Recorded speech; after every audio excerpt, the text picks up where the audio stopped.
ভাই 2 মাস 3 মাস পরেও বাংলাদেশে যাইতা তাই বিমান লাভার করতে গেলে তাই বিমানরে খুব পছন্দ করত সবসময় তাই বিমানে যাতায়াত করতা তার ক্ষেত্রে এটা ঘটছে এটার লাগি আমরা খুবই কষ্ট পাইয়া আর বিমানে যে আমরা কিছু করলা না সান্ত্বনা দিলা না বা কোনো কন্ট্যাক্ট করলা না ইভেন জানাজাতে কোনো শরীর হইলা নাই কোনো ধরনের কোনো যোগাযোগ নাই এর লাগি এটার লাগি দুঃখ প্রকাশ করো আমরা।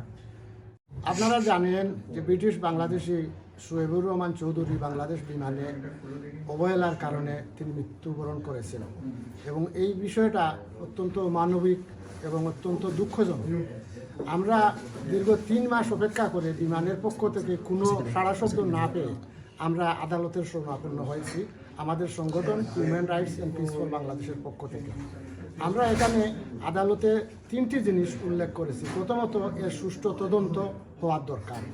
দ্বিতীয়ত, আমাদের এই ঘটনায় যে ক্ষতিপূরণ আছে এটা যদি সম্ভব হয় বা যেটা যদি আইনে থাকে তাইলে এই ক্ষতিপূরণ তার পরিবারকে দেওয়ার জন্য। তৃতীয়ত, আমরা চেয়েছি যে এই সোহেবুর রহমান চৌধুরীর নামে যাতে কোনো স্থাপনা বা কোনো বিমানের নাম রাখা হয়, যেটি থাকলে ভবিষ্যতে অন্য কেউ স্মরণ করবে যে এই কারণে এই নামটি হয়েছে।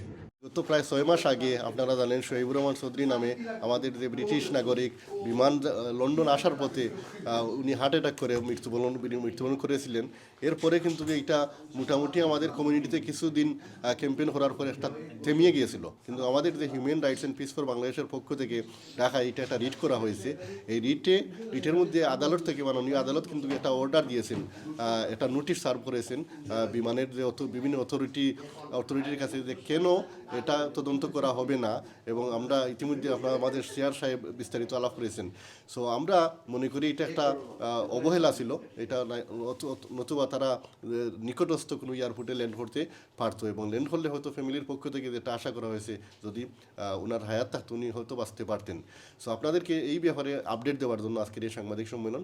দ্বিতীয়ত, এইটা কন্টিনিউশন একটা ক্যাম্পেইন আমরা চালিয়ে যাব আমাদের human rights and piece for বাংলাদেশের পক্ষ থেকে। একদিকে আইনি পদক্ষেপ, অন্যদিকে আমাদের ক্যাম্পেইন।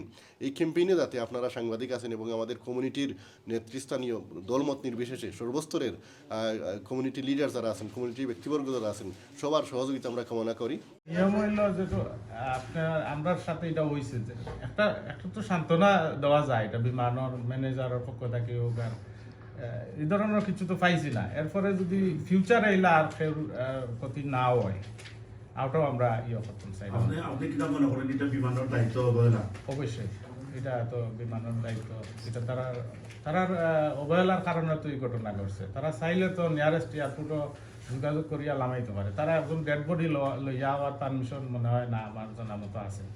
তারা নিয়ম হইল যে নিয়ারেস্ট কোনো এয়ারপোর্টে লামাইয়া তারা নিশ্চিত করতো যে তাই মারা গেছেন ডাক্তারের মাধ্যমে, এটাও করছে না করিয়া তারা সিটও তাই লইয়া ইচ্ছে তারা অবভিয়াসলি তারা নেগলিজেন্সি। সো আপনাদের যখন নেগলিজেন্সি দায়িত্ব অবহেলা তো এটা তো বিচার চাইতে আপনারা সান্ত্বনা চাইলে আপনি মাপতে লাগবেন না, বিচার চাই কোনটা চাই না? বিচার তো অবশ্যই হিউম্যান রাইটসে তারা একটা চালাইয়া যায়, এটা রিট পিটিশন করছেন।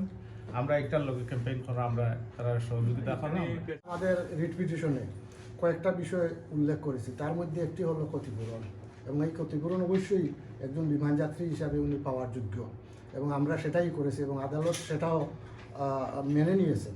এখন প্রশ্ন হলো এখানে যে এটার কয়েকটা নিয়ম আছে, যে বিমান যদি অ্যাক্সিডেন্ট করে তাহলে একটা বিমা আছে ওই দিকে পাওয়া যায়, আর আরেকটা হলো যে যদি কোনো লাগেজ বা অন্য কিছু হারিয়ে যায় তাহলে তারা ক্ষতিপূরণ দেয়। কিন্তু বিমানে মারা গেলে এটা দেওয়া হবে কিনা এবং হয় কিনা এই বিষয়টা আমরা ক্লিয়ার পাই নাই।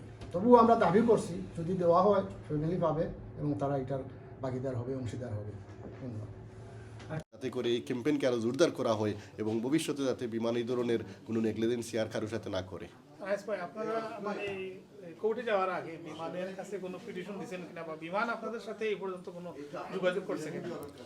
আমার যতটুকু মনে হয় বিমান এই ব্যাপারে আমাদের সাথে বা ফ্যামিলির সাথে যোগাযোগ করে নাই, এটা অত্যন্ত দুঃখজনক। আপনার ইউকে মানে ম্যানেজার যে আছে বিমানের তার কাছে কোনো অ্যাপ্লিকেশন বা কোনো উনার যোগাযোগ করছেন কিনা? উনার সাথে পার্সোনালি আমরা যোগাযোগ করি নাই। আমরা বাংলাদেশি যে উনিও আপনাদের সাথে যোগাযোগ না উনিও যোগাযোগ করেন নাই বা আমরা যোগাযোগ করি নাই। আমরা মেইন আসলে যে আইনি পদক্ষেপটা নেওয়া হয়েছে সেটা বাংলাদেশে এবং বাংলাদেশে যারা বিমানের অথরিটি সচিব বা চেয়ারম্যান আছেন বা পাইলট আছেন তাদের বিরুদ্ধে করা হয়েছে।